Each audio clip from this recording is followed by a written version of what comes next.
ایک بچہ بہت پیارا تھا۔ اس کی عادتیں بھی بہت اچھی تھیں۔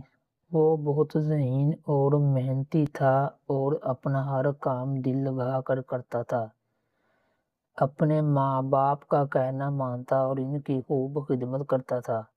ہمارے پیارے نبی نے والدین کی خدمت کرنے کی خاص ہدایت فرمائی ہے، اور جو کوئی بھی حضور صلی اللہ علیہ وسلم کی نصیحت پر عمل کرے گا، ماں باپ کی فرما برداری کرے گا، تو اللہ تعالیٰ اس سے بہت خوش ہوں گے۔ اس بچے کو اس بات کا علم تھا، اسی لیے وہ والدین کی خدمت کا کوئی موقع ہاتھ سے جانے نہیں دیتا تھا۔ ایک مرتبہ کا ذکر ہے کہ رات کے وقت اس کی ماں کو پیاس لگی تو انہوں نے بیٹے سے پانی مانگا۔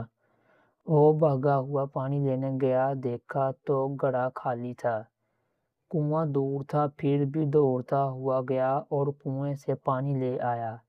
جب وہ پانی لے کر واپس آیا تو ماں سو رہی تھی۔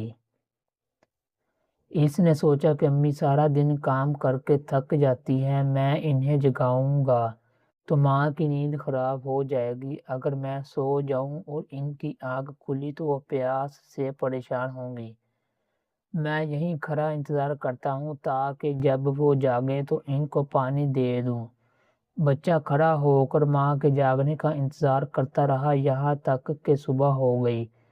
اس کی امی کی آنکھ کھلی تو انہوں نے دیکھا کہ بیٹا پانی لیے کھڑا ہے، اور انہوں نے پوچھا تم اس وقت سے اب تک کھڑے ہو؟ بچے نے جواب دیا جی ہاں۔ یہ سن کر ماں بہت خوش ہوئی اور اس کو دعا دی کہ وہ بہت عظیم انسان بنے۔ اللہ نے ماں کی دعا قبول کی اور یہ بچہ بڑا ہو کر بہت بڑا عالم دین بن گیا۔